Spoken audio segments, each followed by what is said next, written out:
Graça e paz, irmãos e irmãs, sejam todos muito bem-vindos a mais um estudo aqui da nossa igreja, um oferecimento da Dai College para todos nós, né? Estou muito feliz de poder ter a oportunidade de começar esse tempo junto com todos vocês, vocês que estão aqui no Zoom comigo e também vocês que estão agora no YouTube ou nas nossas plataformas digitais acompanhando esse estudo junto com a gente. Então, vamos nessa. Deixa eu compartilhar minha tela aqui junto com vocês. Opa, espera aí. E agora vai.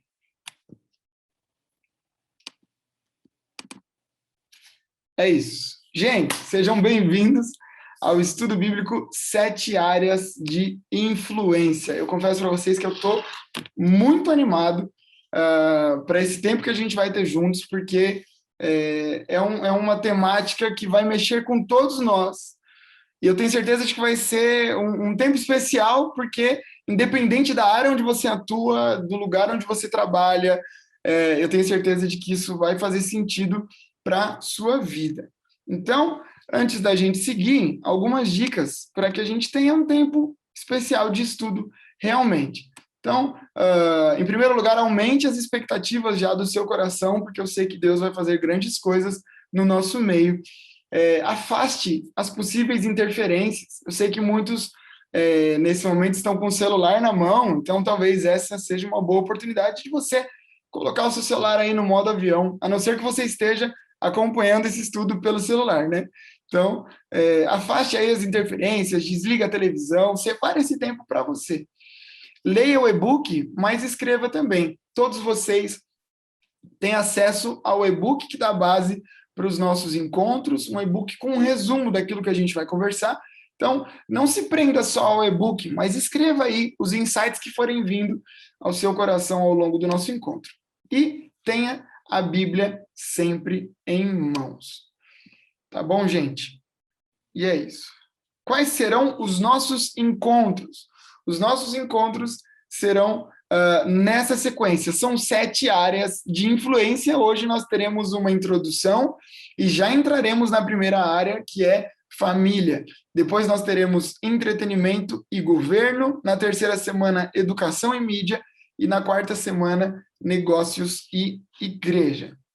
E eu quero começar esse encontro já com uma importante pergunta para todos nós.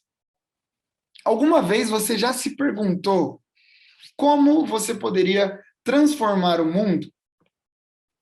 Uma vez você já se perguntou de que maneira você poderia transformar o mundo? Eu confesso para vocês que quando eu olho algumas cenas da humanidade, por exemplo, recentemente nós vimos reportagens, notícias sobre pessoas que saem de seus países, fugindo dos seus países por crises políticas, crises humanitárias, por guerras. E essas pessoas fogem dos seus países e atravessam o oceano tentando entrar em países com uma melhor situação, né? Eu não quero aqui dizer se elas estão certas ou estão erradas, porque a gente não está na pele delas para saber. Mas quando cenas como de uma criança atravessando o oceano com uma boia feita com garrafas de plástico chega até a gente, ou cenas de crianças no meio da guerra, sofrendo, perdendo pai, perdendo mãe, e aquela criança está ali. Então, esse tipo de cena, eu confesso para vocês que mexe muito comigo. E aí, nesses momentos, eu me pergunto, Senhor, o que eu posso fazer para transformar o mundo? O que eu posso fazer para fazer do mundo um lugar melhor? Não só dessas pessoas que estão tão longe de nós, mas também das pessoas que estão perto de nós. Sabe, quando eu olho um morador de rua, um morador em situação de rua, famílias passando necessidade, enfim, né? Eu me pergunto. E quando a gente fala sobre transformar o mundo, muitas pessoas vêm à nossa mente, pessoas que geraram algum impacto positivo na humanidade. Por exemplo, uma mulher conhecida por todos nós como Madre Teresa de Calcutá. Gente, essa mulher, ela foi um símbolo de caridade, um imenso símbolo de caridade. A história vem contar que com 18 anos, ela já era missionária na Irlanda, com 18 anos. E quando ela estava perto dos 40 anos, ela fundou a congregação missionária da caridade, Missionárias da Caridade. Né? A única missão dessa organização era justamente cuidar dos pobres e dos necessitados. Né? Então, ela fundou hospitais, ela fundou orfanatos, ela criou, olha só, gente, que incrível, ela criou escolas para pessoas em situação de rua, pessoas doentes. Então, não dá para a gente olhar para essa mulher e não reconhecer que a vida dela gerou um impacto significativo na história da humanidade. Tanto é que nós estamos aqui falando sobre ela. Né? Não só a Madre Teresa de Calcutá, mas também um homem chamado Martin Luther King Jr. Esse cara foi um pastor batista e ele se tornou a principal voz dos movimentos antirracistas. A única coisa que ele reivindicava era salários dignos, postos de trabalho para a população negra, defender os direitos das mulheres. E hoje nós falamos dele como alguém que, de fato, gerou um impacto também significativo para a sua geração. Eu estou dando aqui 2 exemplos de milhares de exemplos que eu poderia dar de homens e mulheres que, de alguma forma, trouxeram algum tipo de impacto para a humanidade. E, gente, mudar o mundo deveria ser um sentimento que deveria pairar sobre o nosso coração também. Né?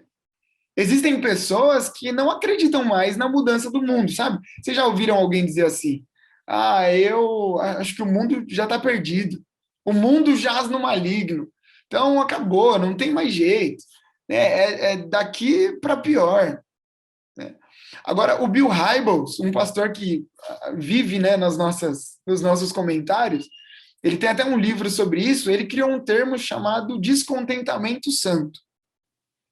O que é descontentamento santo? É quando a gente olha para algum tipo de injustiça, para alguma esfera da sociedade que precisa de transformação, ou das nossas próprias vidas, e esse descontentamento nasce. É algo que nasce da parte do próprio Deus, sabe? Quando a gente vê alguém que não tem o que comer, é um descontentamento santo que nasce dentro de nós, porque ninguém deveria sentir fome e não ter o que comer. Sabe? Quando a gente vê uma criança sofrendo no meio da guerra, ou adultos sofrendo no meio da guerra, um descontentamento santo devia nascer dentro de nós, dizendo assim, ninguém deveria viver num ambiente como esse. Né? Agora, apesar de pessoas não acreditarem na transformação da sociedade, nós continuamos acreditando. Porque talvez, gente, gravem isso, talvez a gente não consiga ter a capacidade de transformar o mundo. Mas, com certeza, nós temos a capacidade de transformar o mundo de alguém.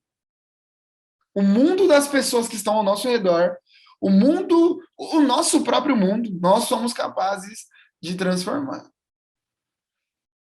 E aí, pensando nisso, e falando sobre as áreas de influência, a gente precisa entender o que é influência. O conceito de influência, ele tem a ver justamente com essa ação, com esse controle, com esse poder, ou com essa autoridade que alguém ou algo exerce sobre uma coisa ou sobre uma pessoa. Então, essa imagem representa justamente isso. Por exemplo, eu tenho uma cachorra chamada Jessie. E a Jessie, ela é uma cachorrinha muito obediente. Eu, de alguma maneira, exerço influência sobre a Jessie. Por quê? Porque quando eu vou na cozinha, ela vai na cozinha. Quando eu volto da cozinha, ela volta da cozinha. Quando é hora de dormir e a gente vai deitar, a Jessie vai deitar. De alguma maneira, eu não estou dizendo que a Jessie é um robô, mas de alguma maneira eu e a Cacá, minha esposa, nós exercemos autoridade sobre a Jessie. Os papais e as mamães que estão ouvindo e participando desse estudo podem dizer melhor que eu o que é alguém que exerce autoridade. Quantas vezes a gente já viu pessoas, filhos, que querem fazer a barba, mesmo sem ter barba, mas querem fazer porque viram o pai fazer. Eles não sabem nem o que eles estão fazendo, mas eles pegam o gilete, o Presto Barba e querem fazer, né? Ou filhas que querem se maquiar porque viram suas mães se maquiando, né? Um outro exemplo que a gente pode dar é a influência que as propagandas na TV exercem sobre a vida das pessoas. Sabe, existe um incentivo à aquisição que não é nem velado, ele é completamente aberto, né? A gente não precisa, mas quando a gente olha um comercial induzindo a gente a comprar, a gente quer comprar, né? Então, tudo é pensado para que o supermercado, as grandes lojas, exerçam influência sobre a nossa vida, e a intenção deles é justamente essa, de cativar a gente, de controlar a nossa vida financeira a ponto de fazer com que a gente queira adquirir os produtos deles, ainda que de fato a gente não precise, né? Todo mundo aqui já foi em algum restaurante, né? E o restaurante preferido do pastor Rodrigo Soeiro é o Outback. E quem já foi no Outback sabe que tudo é pensado para influenciar a gente a permanecer ali adquirindo o máximo de coisas possível. Não só isso, mas o shopping, o cheiro da loja do shopping, a disposição dos produtos. Tudo isso é uma tentativa de exercer controle, de exercer autoridade sobre a gente. O terceiro exemplo que eu trago aqui, além da Jessie, além das propagandas de TV, é de algo que aconteceu lá em 2002 com um homem chamado Ronaldo Fenômeno. Até quem não gosta de futebol vai lembrar de um momento onde, antes de ir para a Copa, ele fez um corte de cabelo horroroso, mas foi ridículo. Ele era careca, né? Sempre cortava o cabelo careca, essa era a marca registrada dele, e para a Copa de 2002, ele deixou uma franja. Horrível. Sangue de Jesus tem poder sobre aquela franja. Gente, o que aconteceu? A franja era feia? Muito feia. O Ronaldo sabia que era feia? Sabia. Todo mundo sabia que aquela franja era horrorosa. Mas o que a gente via na rua? Crianças usando a franja do Ronaldo. Por quê? Porque, de alguma forma, aquele cara exercia e ainda exerce influência para todos aqueles que gostam de futebol. Então, isso é influência, é exercer controle, é exercer autoridade, é exercer poder, ou alguma ação sobre alguém, ou sobre algo, sobre alguma coisa, ou sobre uma pessoa. E aí, é dentro disso que nascem essas 7 áreas de influência. Porque em 1975, 2 homens, um homem chamado Loren Cunningham e um outro homem chamado Bill Bright, né? O Loren era o líder da Jocum, Juventude com uma Missão, e o Bill Bright era líder da Cruzada Estudantil. Eles se encontraram um determinado dia e eles perceberam que naquela semana Deus havia derramado uma mensagem no coração de ambos. Só que eles não estavam juntos, eles estavam separados. Só que era a mesma mensagem. Que mensagem era essa? A mensagem de que a sociedade, como um todo, ela é formada basicamente pela junção de 7 áreas de influência. Em resumo, quem lidera essas áreas, de certa forma, vai ter poder para determinar o comportamento e a cultura da sociedade. Nós temos aqui, nas nossas plataformas digitais, no YouTube, o nosso estudo 7 Pecados Capitais. E quando nós falamos sobre os 7 pecados capitais, nós dissemos que os 7 pecados capitais não eram os únicos pecados do mundo, mas eles eram a base de onde surgem outros pecados.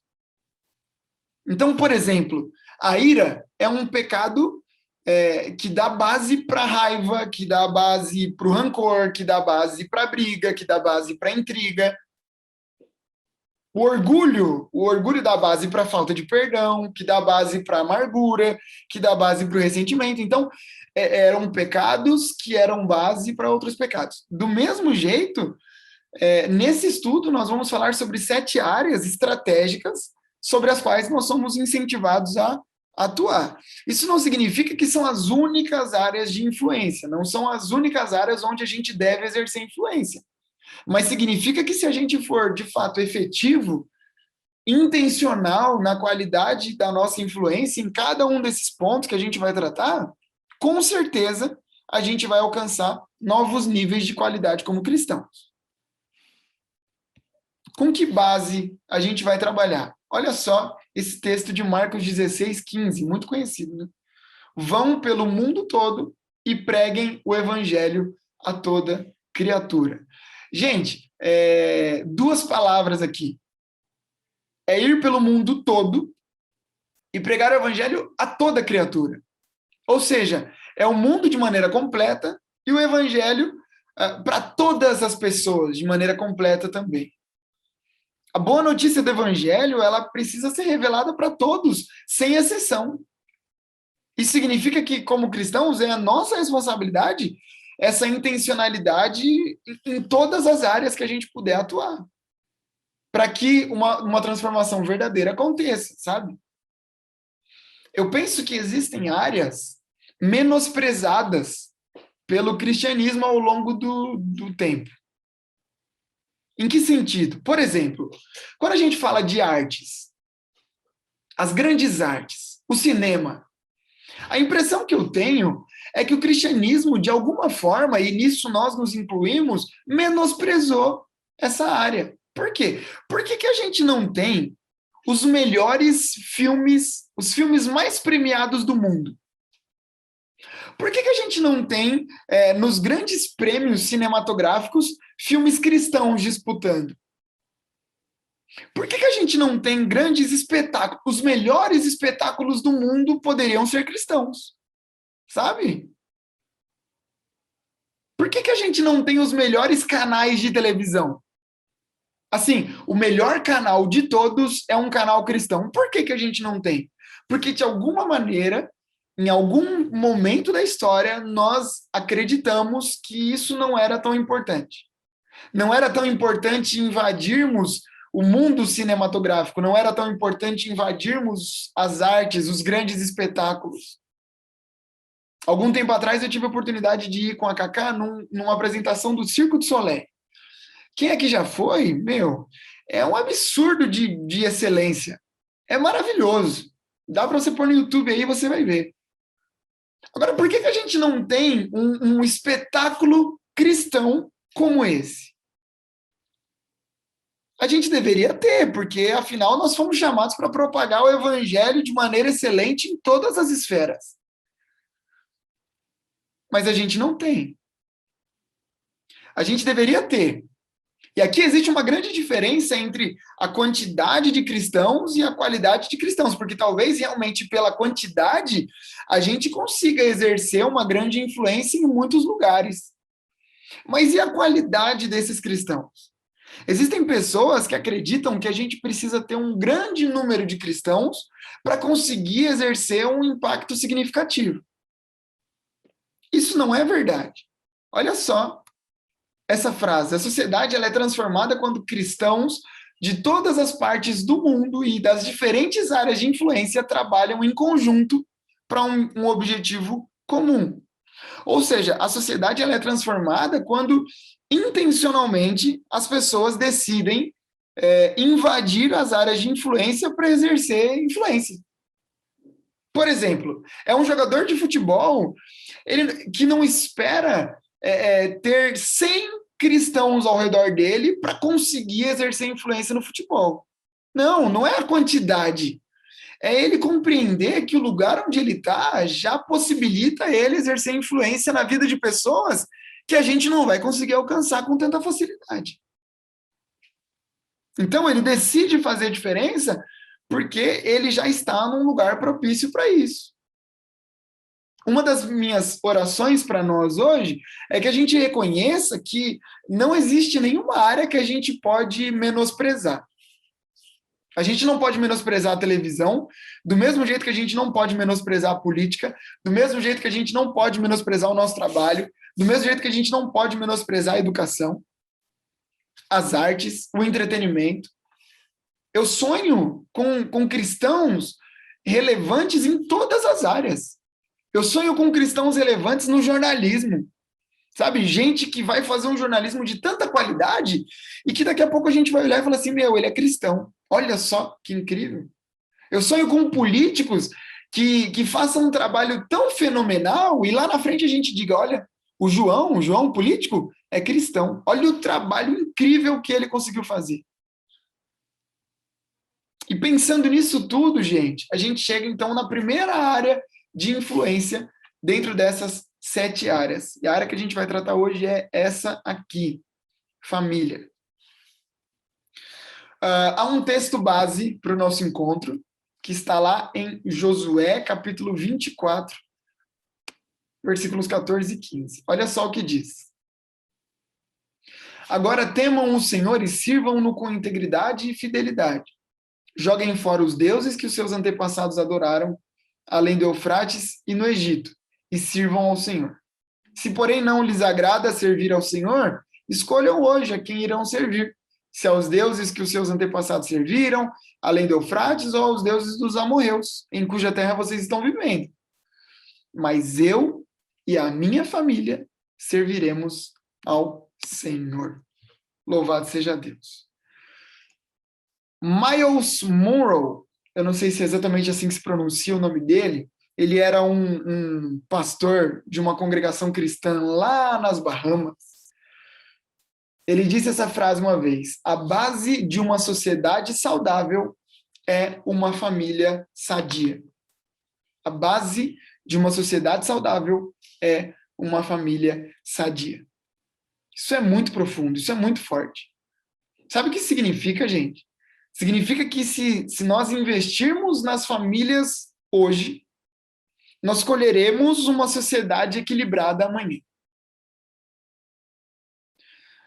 A família saudável talvez não seja o fruto dessa árvore.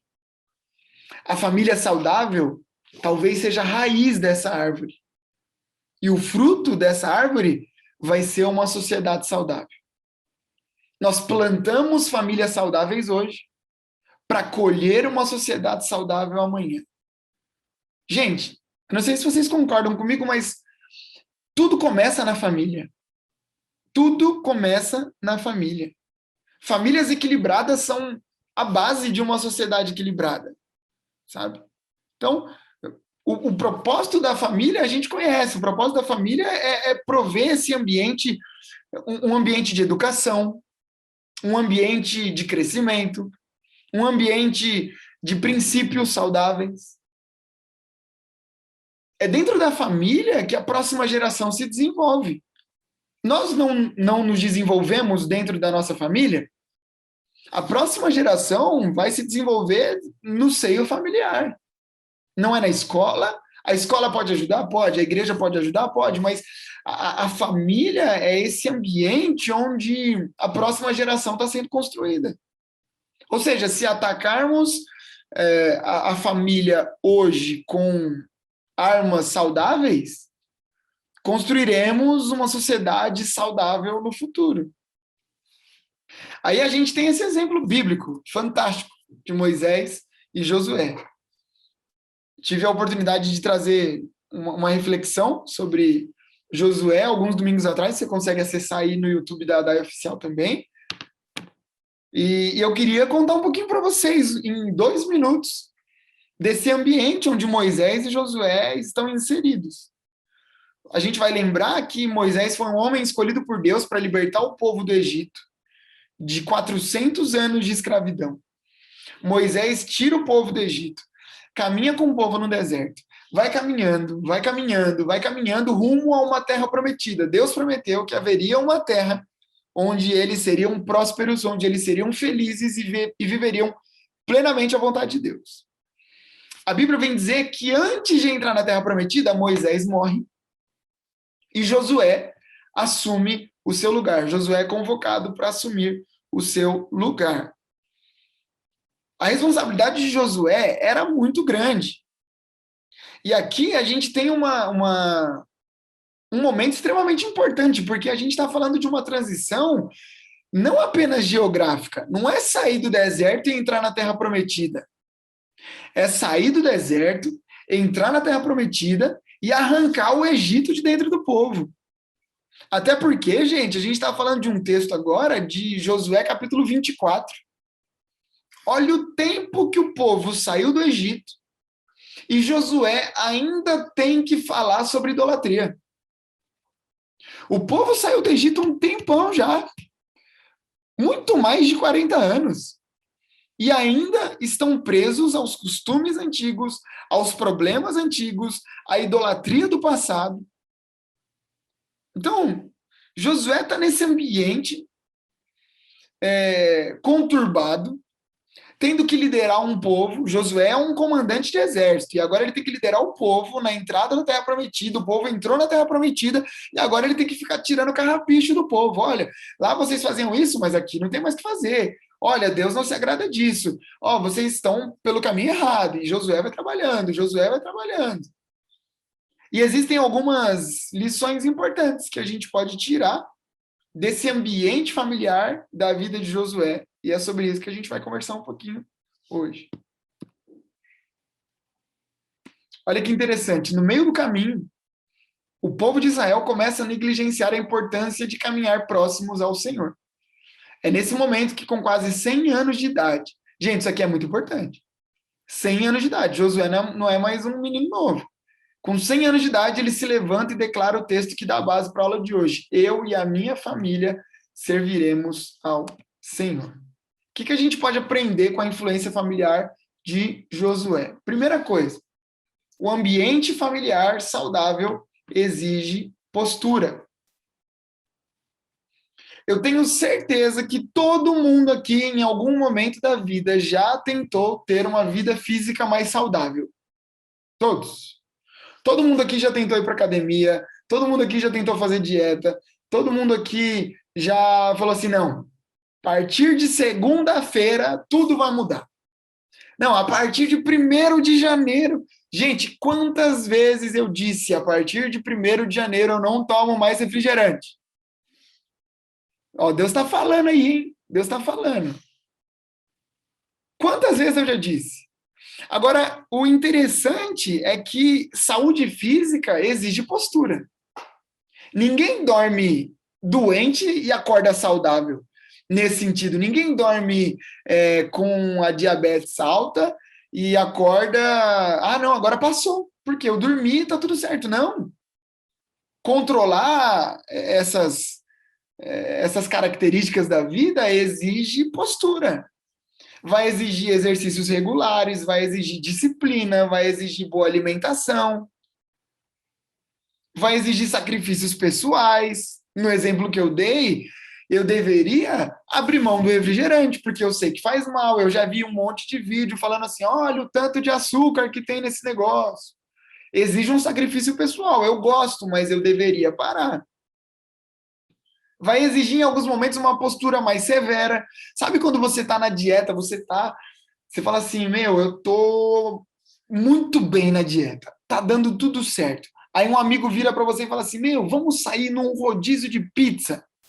Melhor, vamos num rodízio de churrasco que tem pizza também. Aí você fala, o sangue de Jesus tem poder, eu tô indo tão bem aqui na dieta e esse abençoado vem aqui e faz esse convite para mim. O que a gente tem que fazer num momento como esse? Falar, meu amigo, minha amiga, não, eu não vou quebrar a dieta porque não é justo. Eu não posso fazer isso nesse momento. Para construir um ambiente familiar, a ideia é a mesma. Gente, se a gente quer prosperar na construção de famílias saudáveis, com frequência a gente vai precisar se posicionar. Eu sei que a gente já ouviu isso outras vezes, mas pensem em ambientes familiares onde os filhos dominam a casa. Os filhos dominam tudo. Os filhos decidem. Os filhos fazem. Os filhos acontecem. Sabe o que falta em alguns momentos? Postura. Porque isso não é um ambiente familiar saudável. Sabe? Famílias onde os pais precisam tomar importantes decisões, mas sempre que uma importante decisão se faz necessária, o homem se omite, a mulher se omite, para que não gere conflito. Mas muitas vezes, sem conflito, não tem mudança. Então, para a gente ter um ambiente familiar saudável, a vida familiar saudável como um todo vai exigir posicionamento, sabe? E aí, olha que interessante, toda família possui pelo menos dois tipos de pessoas, as proativas e as reativas. E eu te convido a pensar em que lado você está. Quem são as proativas? São as pessoas que agem de maneira adequada, saudável, sem necessidade de uma ação anterior. Sabe? É gente que toma boas decisões sem precisar de ninguém obrigando a tomar. É o filho que vai para a igreja, não porque é obrigado. Ele vai para a igreja porque ele sabe que é o melhor para ele sabe que a igreja faz bem para sua casa, a igreja faz bem para os seus pais. Esse é o proativo, ele não precisa de uma ação anterior para poder agir. Agora, do outro lado, a gente tem pessoas reativas. São pessoas que só conseguem agir de maneira adequada com um empurrãozinho, com alguém apontando o caminho. No exemplo que eu dei, é esse filho que ele é obrigado para ir para a igreja. Ele precisa de alguém obrigando ele, não, você vai para a igreja. E aí ele vai para a igreja. Sabe, gente, às vezes a gente encara isso como um problema. Não, o filho não pode ir obrigado para a igreja. Mas olha só, muitas vezes, como líderes nas nossas casas, a gente não vai ter apenas que tomar as decisões certas, mas a gente vai precisar levar os outros a fazerem o mesmo. Significa que algumas vezes o exemplo, simplesmente, não vai ser o suficiente. Às vezes a gente precisa de uma exortação com amor. Às vezes a gente precisa de um puxão de orelha. Às vezes a gente precisa de alguém apontando a rota para a gente, porque isso é ser família. É o que Josué está fazendo aqui. Josué está no meio de um povo que está negligenciando a santidade. O povo está dando as mãos para princípios incorretos. Eles estão longe daquilo que Deus espera deles. E é justamente nesse momento que ele toma uma postura. Ele fala assim, aqui não. Eu não sei vocês, mas eu e a minha casa, na minha casa a história é outra. Eu e a minha casa vamos servir ao Senhor. A gente já tomou a nossa decisão. Sabe? Eu tenho um exemplo bom para dar. Quando chega o final do ano, a gente se reúne como família, assim como todas as famílias. E quando o final de ano é na nossa casa, na casa dos meus pais, ou não só no final de ano, mas em alguma confraternização, isso é comum, desde sempre. Eu não me lembro de um momento onde isso não acontece. A minha mãe diz assim, vamos nos reunir? Vamos. Mas dentro da nossa casa não tem bebida alcoólica. Ponto final. Dentro da nossa casa não tem.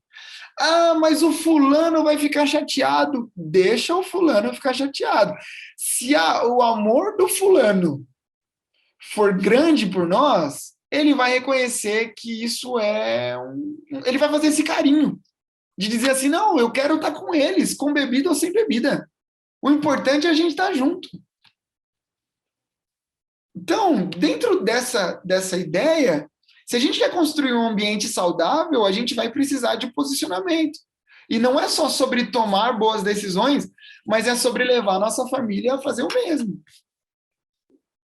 E aí eu te convido a refletir, o que será que pode estar tirando a saúde de dentro do seu lar hoje?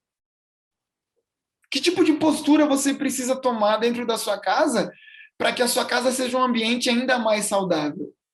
Será que você está vivendo um tempo de excesso de televisão? De excesso de celular? De excesso de Netflix? Quem sabe? Será que a sua família... Quanto tempo faz que a sua família não senta para comer junto, sem celular, sem televisão, sem nada? Ah, mas os tempos são outros. Será? Será que não está faltando um pouco de postura? Um pouco de decisão? De dizer assim, olha, gente, a partir de hoje é regra. Não tem celular na hora do jantar. Não tem televisão na hora do jantar. É um exemplo, tá, gente? Um exemplo dentre milhares de exemplos que você pode puxar na sua cabeça. Quando foi a última vez que você se reuniu com a sua família para orar? Quando foi a última vez que você se reuniu com a sua família para ler um capítulo da Bíblia? Ah, pastor, mas isso eu já ouvi tantas vezes. Eu também já ouvi muitas vezes e eu preciso ouvir de novo, porque às vezes o dia vai passando, as coisas vão acontecendo e a gente vai na correria do dia a dia priorizando aquilo que a gente não deveria priorizar. Sabe?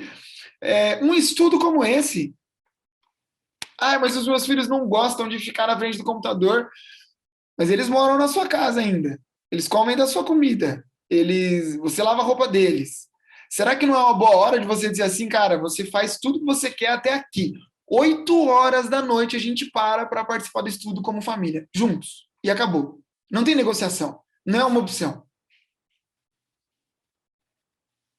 Se a gente quer construir um ambiente saudável, a gente vai precisar tomar posturas como a de Josué, de não negociar com aquilo que a gente não pode negociar, de conseguir estar atento ao ambiente onde a gente está inserido. Hoje eu estava conversando com uma pessoa e esse foi o assunto. O mundo está cruel, as coisas estão ruins, a internet está acabando com a vida de muitas pessoas, sabe? A gente não sabe mais o que eu tenho sobrinhos, eu não sei o que os meus sobrinhos estão assistindo, eu não sei o que os meus sobrinhos com quem eles estão conversando. Esses dias eu conversei com uma mãe lá no trabalho e ela disse, meu, esses tempos atrás eu estava no meu quarto e eu ouvi o meu filho conversando com alguém e esse alguém dizia assim, abre a câmera, não tem problema. E aí eu fui perguntar, quem é esse rapaz? E aí o meu filho falou, não sei, eu conheci ele no Facebook. E o que ele está pedindo para você abrir a câmera? Não, ele falou que se a gente abrir a câmera dá para conversar melhor. Então, gente, o mundo está cruel, o mundo tá covardemente cruel. E qual postura a gente vai ter? Eu não estou dizendo para a gente ser Caxias, ser maluco, enlouquecer. Não, mas existem posturas que a gente precisa tomar. Como pais, como mães, como líderes dentro da nossa casa, como esposos, como esposas, em nome de Jesus. A primeira lição que eu aprendo com Josué é que esse ambiente familiar vai exigir de nós uma postura diferenciada. E a segunda lição que eu aprendo com Josué, nesse texto, é que ele não perdeu as rédeas de sua família. Rédeas entre aspas. Josué não perdeu as rédeas da sua família. Gente, a história aponta aqui que Josué tinha aproximadamente 100 anos. 100 anos é muita coisa, até nos tempos bíblicos. Ele já não é mais um adolescente, ele já não é mais um jovem adulto, mas mesmo assim, mesmo com a idade avançada, é incrível que ele se levanta como uma liderança inspiradora para aquele povo. Josué, com 100 anos, estava com a moral alta. As pessoas olhavam para Josué e ouviam o que ele tinha para dizer. E eu acho interessante que Josué, ele não impõe para o povo o que o povo tinha que fazer. Ele não diz assim, olha, todo mundo aqui devia criar vergonha na cara e seguir o Deus de Israel. É isso que vocês deviam fazer. Não. Josué diz assim, gente, o negócio é o seguinte, escolham hoje o Deus que vocês querem servir. Quer servir o Deus dos antepassados de vocês? Quer servir o Deus de quando vocês estavam no Egito? Tudo bem. Essa decisão é pessoal e intransferível. Mas eu e a minha casa serviremos ao Senhor. Existe um problema no nosso tempo, eu não acho que é só do nosso tempo, não. Eu acho que faz parte da natureza humana. O problema da transferência de responsabilidade. A gente tem a tendência de pensar que o governo é responsável por ter a nossa família, de manter as nossas famílias na rédea curta, sabe? Não, o governo tem que fazer. Não, a escola é responsável por educar o meu filho. Por isso eu não mando meu filho para a festa junina, porque não pode. A escola ela é responsável por educar o meu filho, eu quero que ele volte com princípios cristãos, por isso eu coloco meu filho numa escola com princípios cristãos. Gente, eu acredito nisso tudo, eu acredito que a escola participa, eu acredito que uma escola com princípios cristãos é uma bênção na nossa vida, glória a Deus, está tudo bem, mas a escola não é responsável por construir uma família saudável para nós. Pasmem, a igreja não é responsável por construir uma família saudável para nós. O Adai Kids não tem essa responsabilidade. Eu não tenho essa responsabilidade. A minha responsabilidade é pregar no domingo, pastorear as pessoas, apontar o caminho. É isso que o pastor faz. O pastor aponta o caminho. Agora, se a ovelha vai seguir esse caminho ou não, a gente pode pegar o cajado, tentar dar uma ajudada, mas se a ovelha quiser ir embora, ela vai embora. E não tem pastor que segure. A responsabilidade é nossa. A responsabilidade é sua. Dentro da minha casa, a responsabilidade não é do pastor Senhor e da Tati. É minha. É da Cacá. Sabe? A gente não pode perder de vista que a responsabilidade por levar a nossa família a ter bons fundamentos em Deus é nossa. Josué, ele inspirou a sua geração, essas foram as estratégias de Josué, ele inspirou a sua geração, ao mesmo tempo que ele não perdeu de vista que a mensagem principal dele sempre foi para sua família. Sabe? Ele podia ter dito, ei, todo mundo, agora vamos todo mundo seguir o Senhor, eu sou o líder de vocês, Deus me estabeleceu como líder desse povo. Então agora não tem essa conversa, todo mundo vai seguir a Deus. Mas não foi isso que ele fez. Ele disse, eu não sei vocês, mas a minha responsabilidade eu vou cumprir. Na minha casa, nós serviremos ao Senhor. E do mesmo jeito que Josué inspirou a sua geração e a sua mensagem principal foi para sua família, gente, essa também tem que ser a nossa estratégia. Inspirar a nossa geração, mas a nossa mensagem principal vai ser sempre para a nossa família. Essa é a nossa responsabilidade. Sabe? O missionário, ele vai para o campo missionário pregar o evangelho, mas a principal missão dele é com a sua casa. O pastor prega todo domingo, e aqui puxa aí para o seu lado também. O músico, o recepcionista, o cara da integração, o professor da escola bíblica, tudo que a gente faz alcança as pessoas, mas em primeiro lugar precisa alcançar a gente. Tem uma história famosa, né? Uma historinha mesmo, uma parábola, uma pequena parábola, que diz que tinha uma criança que o pai dela era um líder dentro da igreja, a mãe dela era líder dentro da igreja, e aí um dia ele chegou para o pastor da igreja, e no final do culto falou, pastor, posso te pedir um favor? A criança chegou para o pastor, e o pastor disse, pode, filho, pode pedir. Eu queria perguntar se a gente pode se mudar para a igreja. Falou, se mudar para a igreja, né? Por quê? Você gosta muito da igreja? Eu falei, eu gosto, mas não é tanto por isso, não. É que aqui o meu pai não bate na minha mãe. É que aqui na igreja o meu pai é uma bênção, ele é tão bondoso com as pessoas, todo mundo gosta dele. Eu quero ficar aqui. Que tipo de mensagem a gente está transferindo para a nossa família, gente? Será que nós temos uma mensagem na igreja e uma mensagem diferente dentro da nossa casa? Será que eu sou uma bênção para os membros da nossa comunidade, mas eu não consigo ser uma bênção dentro da minha própria casa? Gente, qual é o lugar que eu preciso ser uma bênção maior? Qual é o lugar que você precisa ser uma bênção maior? Na igreja? No domingo? Ou na nossa casa 24 horas por dia? Sabe? Eu trabalho todos os dias, intencionalmente, para que a Cacá não veja diferença na minha vida entre quem eu sou no domingo e quem eu sou na segunda. Não pode ter diferença. Eu não posso tratar a Cacá de um jeito na igreja e tratar a Cacá de outro aqui em casa. Senão alguma coisa está errada.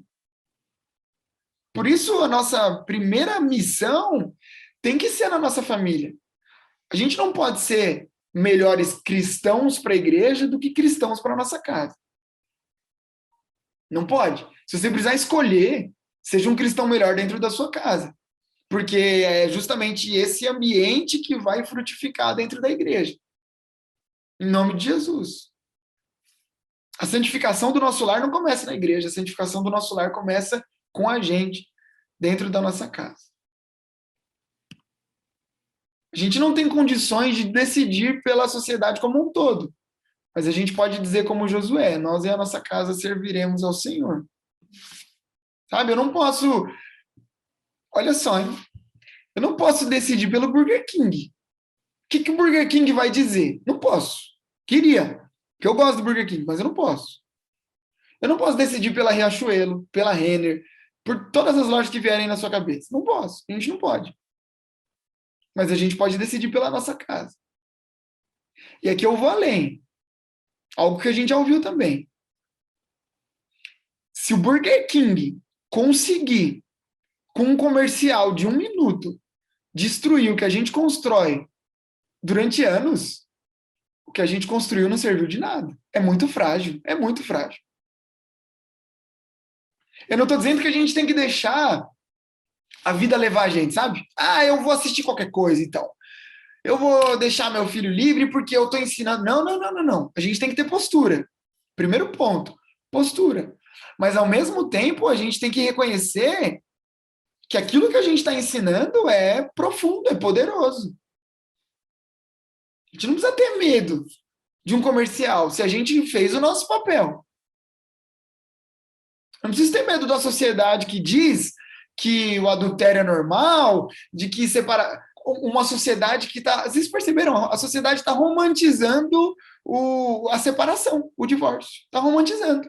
Os casais agora se separam, mas eles dizem: não, a gente se separou porque a gente se ama muito. Não, a gente se separou porque, a gente é tão amigo, a gente é tão próximo, que a gente escolheu se separar para manter isso. Como pode? Como assim? Não, a conta não fecha. Se vocês se amam, vocês ficam juntos, vocês não se separam. Não, mas é porque foi necessário. Então, eu não preciso ter medo disso. A sociedade está fazendo, eu prego contra isso, a gente vai se posicionar, vai. Mas o que a gente ensina dentro da nossa casa é muito mais poderoso. As portas do inferno não podem prevalecer contra aquilo que a gente faz se nós fizermos o dever de casa como devemos fazer. Então, antes de ser um bom cristão para a nossa comunidade, que sejamos bons cristãos para a nossa família. Se quiser uma frase para você postar aí no seu Instagram hoje, no seu Facebook, posta essa. Eu não sei se eu consigo repetir, mas você já ouviu. Concluindo, gente, qual é o propósito da nossa família? Justamente de prover um ambiente de educação seguro para o crescimento, prover princípios e o desenvolvimento da próxima geração. A família é o alicerce mais fundamental na construção da sociedade. Se nós queremos construir uma sociedade forte, a gente precisa começar dentro de casa. Se eu fizer a minha parte, se o Márcio, o João, o Arnaldo, a Patrícia, a Fernanda, se todos nós aqui fizermos a nossa parte, com certeza nós teremos uma sociedade mais forte. Uma sociedade que sabe defender os nossos princípios, aquilo que nós acreditamos, os princípios bíblicos, aquilo que Deus espera de nós. Essa é a minha oração. Porque se a gente acertar na família, gente, a gente vai acertar em todo o resto. É por isso que o mundo e o diabo trabalham tanto, com tanta intensidade para tentar destruir as nossas famílias, porque ele sabe que a família é esse ambiente que Deus criou, é esse lugar que nasceu no coração de Deus. E se ele conseguir destruir as nossas famílias, metade do trabalho já está feito. Mas em nome de Jesus, nós estamos aqui para isso, para exercermos influência dentro da nossa família para uma sociedade melhor no futuro, em nome de Jesus. Amém, gente? Amém. Aqui ficam, então, 2 perguntas para a gente encerrar esse tempo e refletirmos sobre esse estudo que a gente teve. Primeira pergunta, com base em todo esse estudo realizado até aqui, o que é influência para você? Se você pudesse dizer com suas próprias palavras, o que você diria? Olha, influência para mim é isso. Tenta aí dar um exemplo do que é influência para você. Onde você consegue exercer influência hoje dentro da sua família? E a segunda pergunta, na sua opinião, quais os maiores desafios para a construção de famílias saudáveis no século XXI? A gente falou de muitos aqui, mas na sua opinião, quais são os maiores desafios? O que tem impedido muitas famílias de serem saudáveis, equilibradas, nesse tempo que a gente está vivendo? São perguntas interessantes para a gente conseguir responder ao final desse encontro. Mais uma vez, eu quero agradecer a todos vocês que ficaram aqui até esse momento, vocês que estão aí nas plataformas digitais, no YouTube, vocês que ficaram comigo aqui no Zoom, e um agradecimento especial ao College, né? O Adai College é o nosso centro de capacitação ministerial que tem patrocinado os nossos encontros, esses estudos, que tem sido uma grande bênção para a nossa igreja, para a minha vida, para a vida de vocês, tenho certeza disso. Caso vocês desejem conhecer um pouco mais sobre o College, se vocês querem investir um pouco mais na vida ministerial de vocês, acessem o nosso site www.adaicollege.com.br ou nos visitem lá no Instagram, @adai_college. As nossas matrículas estão abertas, hein, gente? Para o próximo semestre. Então, aproveitem porque falta pouquíssimo tempo, as nossas aulas já vão começar e a gente espera que vocês estejam junto com a gente, em nome de Jesus. Eu quero fazer uma oração para a gente terminar esse tempo de estudo, em nome de Jesus. Pai, obrigado. Obrigado porque nossa família talvez não seja perfeita, mas ela nasceu no seu coração. E porque ela nasceu no seu coração, nós estamos aqui prontos para lutar pela nossa família, Pai. Eu oro para que o Senhor, ao final desse encontro, nos dê as estratégias necessárias e também traga à nossa memória, à nossa mente, o que a gente precisa fazer para termos famílias mais saudáveis, ó Pai. Quem sabe seja um pouco do que a gente disse, um pouco menos de televisão, um pouco menos de internet, momentos de comunhão em família, talvez ao redor da mesa para o jantar, um período de oração antes de dormir. Senhor, tantas coisas a gente pode fazer para termos uma família mais próxima do Senhor. E a gente quer isso, nós desejamos isso, em nome de Jesus. Nos dê um tempo de descanso agora. Obrigado pelos nossos irmãos e irmãs que estão agora participando, ouvindo no Spotify, no Deezer, nas plataformas digitais, no YouTube, onde esse estudo chegar em qualquer dia, em qualquer horário, que eles sejam abençoados, em nome de Jesus. Guarda-nos, ó Pai, livra-nos de todo mal. Abençoe nosso país, que, de alguma maneira, nós façamos parte de um país que prioriza a família, que prioriza aquilo que o Senhor prioriza. Em nome de Jesus nós oramos. Amém e amém. Amém, gente? Que Deus abençoe vocês. Uma ótima noite. Tchau, tchau.